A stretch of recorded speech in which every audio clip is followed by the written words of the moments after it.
नया नारा बनाया है भारत के इतिहास में, तुम मेरा साथ दो, हम हिंदू राष्ट्र बनाएंगे। पर अगर ये हिंदू राष्ट्र बनेगा तो मंदिर भी बनेंगे, गिरजाघरों को भी जगह दी जाएगी, मस्जिदों को भी जगह दी जाएगी। बागेश्वर धाम के सरकार पंडित धीरेंद्र शास्त्री भारत को हिंदू राष्ट्र बनाने की राह पर निकल पड़े हैं। सनातन धर्म की जो अवहेलना की जाती, उस अवहेलना से बचाने के लिए वह भारत के अंदर की अखंडता ना खंड खंड हो, इसलिए भारत को हिंदू राष्ट्र बनाना बहुत आवश्यक है। नमस्कार, मैं हूं अंकित चौहान। बात करते हैं धीरेंद्र शास्त्री गर्ग जी की। बागेश्वर धाम सरकार से ये चर्चित हुए, इस नाम से ही इन्हें जाना जाता है। एक भारतीय कथावाचक के रूप में यह आखिर कौन है ये, इनके बारे में हम आपको बताते हैं। शास्त्री जी भारत के मध्य प्रदेश राज्य छतरपुर जिले के ग्राम कड़ा के प्रसिद्ध धार्मिक तीर्थ स्थल बागेश्वर धाम सरकार के पीठाधीश्वर हैं। धीरेंद्र शास्त्री जी का जन्म छतरपुर, उनका प्रारंभिक जीवन उनके ही गांव में बीता। वह एक सामान्य गरीब परिवार से ताल्लुकात रखते थे। धीरेंद्र शास्त्री जी गर्ग बहुत सौम्य स्वभाव के व्यक्ति हैं। उनके अनुसार ना वो देवता के अवतार हैं, ना वो कोई तांत्रिक हैं, मात्र एक साधारण मानव हैं जिनके पास हनुमान जी के 86 बाबा और उनकी सिद्धियां प्राप्त हैं। हमारे पास जो गुरु कृपा है, हम ईश्वर से प्रार्थना करते हैं। वो इन शक्तियों को जन कल्याण और मानव सेवा हित काम में लाते हैं, शारीरिक समस्याओं का निदान करते हैं। पंडित धीरेंद्र शास्त्री जी के द्वारा बागेश्वर धाम की 3 पीढ़ियों से सेवा की जा रही है। बागेश्वर धाम के सरकार शास्त्री जी पीठाधीश्वर और बागेश्वर धाम सरकार के प्रमुख रूप से सेवा कर रहे हैं। गाँव में भगवान हनुमान जी को समर्पित एक हिंदू तीर्थ स्थल, जिसमें एक दिव्य दरबार का आयोजन करते हैं। ऐसा माना जाता है कि अपनी दैवीय शक्ति से लोगों की शारीरिक, सामाजिक, आर्थिक पीड़ाओं को ठीक करने का काम उन्हें भगवान हनुमान से सिद्धियां मिली है। एक साक्षात्कार ने शास्त्री जी के बारे में बताया, वो अपने दादा और पिता धाम प्रमुख के रूप में सेवा करने वाली तीसरी उनकी पीढ़ी है। विवाद में उस समय सुर्खियों में आए जब नागपुर में अखिल भारतीय समिति के श्याम मानव नाम से एक व्यक्ति ने उनको दिव्य दरबार में चुनौती भी दी थी। फिर उन पर सवाल उठाया था। शास्त्री जी अंधविश्वास को बढ़ावा देते हैं, उन पर काफ़ी आरोप भी लगाया।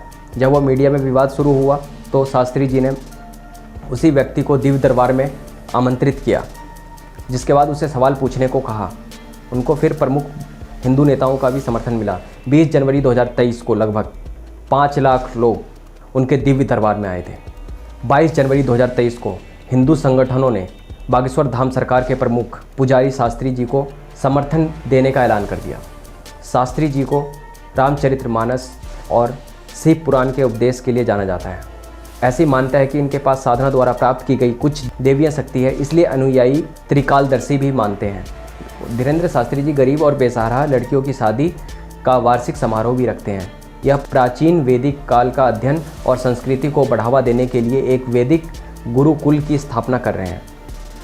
साथ ही वो कैंसर अस्पतालों की भी स्थापना करने वाले हैं।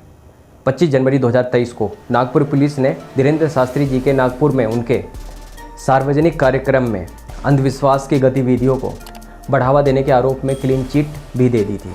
शिकायत की जांच और अखिल भारतीय अंधश्रद्धा के निर्मूलन समिति के संस्थापक शिकायतकर्ता श्याम मानव द्वारा प्रस्तुत सबूत की जांच के दौरान ऐसा कुछ भी नहीं पाया गया जो महाराष्ट्र में अंधविश्वास और कानून के तहत कार्रवाई हो।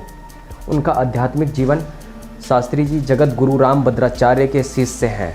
वह वर्तमान में मध्य प्रदेश के छतरपुर जिले में एक हिंदू तीर्थ स्थल बागेश्वर धाम के पीठाधीश्वर हैं और प्रमुख रूप से सेवा दे रहे हैं। शास्त्री जी को रामचरितमानस और शिव पुराण से उपदेश के लिए जाना जाता है। ऐसा माना जाता है वो अपनी साधना के माध्यम से कुछ दिव्य शक्तियाँ उनको प्राप्त हैं। उन्होंने अपने धाम में अन्नपूर्णा रसोई की स्थापना की थी। निःशुल्क भोजन और प्रसाद की व्यवस्था भी की जाती है। शास्त्री जी के अनुयायी कुछ मानते हैं कि उनको अष्ट सिद्धियों का वरदान प्राप्त हो। कथित तौर पर शास्त्री जी को 2021 में एक घर वापसी कार्यक्रम के दौरान ईसाई धर्म परिवर्तन के 300 हिंदू लोगों को वापस हिंदू धर्म में लाया गया। 25 जनवरी 2023 को मध्य प्रदेश सरकार ने शास्त्री जी को मिली मौत की धमकी देने के बाद उनकी सुरक्षा बढ़ा दी गई थी। 23 जनवरी 2023 को नेता सुभाष चंद्र बोस की जयंती पर शास्त्री जी ने भारत को हिंदू राष्ट्र घोषित करने के लिए कहा, हमें अपना समर्थन दो, हम हिंदू राष्ट्र देंगे। लेकिन हमने आज एक नया नारा बनाया है भारत के इतिहास में, तुम मेरा साथ दो, हम हिंदू राष्ट्र बनाएं। इंडिया टीवी के आपकी अदालत के कार्यक्रम में उन्होंने कहा था कि वह सभी धर्मों का सम्मान करते हैं, वह किसी भी धर्म के दुर्भावना नहीं रखते। प्लीज वेलकम बागेश्वर धाम के प्रमुख धीरेन्द्र किशन शास्त्री। रायपुर के एक दिव्य मंच से बाबा ने हिंदू राष्ट्र की बात उठाई थी। उन्होंने छतरपुर में डंके की चोट पर हिंदू राष्ट्र की मांग को दोहराते रहे। इतना ही नहीं, उन्होंने रामचरितमानस पर भी सारी जानकारी को लेकर और सारे जो विवाद चल रहे थे उसको लेकर बयान भी दिया। उन्होंने कहा कि रामचरितमानस को जहर घोलने वाला ग्रंथ बताने वाले धूर्त हैं। रामचरितमानस राम सेतु का काम करते हैं। एक एक पत्थर समाज और विचारधारा को जोड़ने का काम करता है। बाबा शास्त्री जी पर अंधविश्वास फैलाने का आरोप बाबा बागेश्वर धाम वाले धीरेन्द्र शास्त्री के पिछले करीब एक हफ्ते से सुर्खियों में बने हुए हैं। वह कई महीनों से मीडिया पे भी चर्चित है। ये बात बाबा अपने पर्चे पर भी लिखकर लोगों के मन की बात बता देने का काम भी करते हैं। इन्हें लेकर देश दो अलग अलग धड़ों में बटा हुआ है। एक मानता है बाबा धीरेन्द्र शास्त्री जी के पास चमत्कारी शक्ति है, दूसरा मानता है जो इनके पास कोई अविश्वसनीय शक्तियाँ नहीं हैं। अंधविश्वास फैलाने का भी आरोप समय समय पर लगता आ रहा है।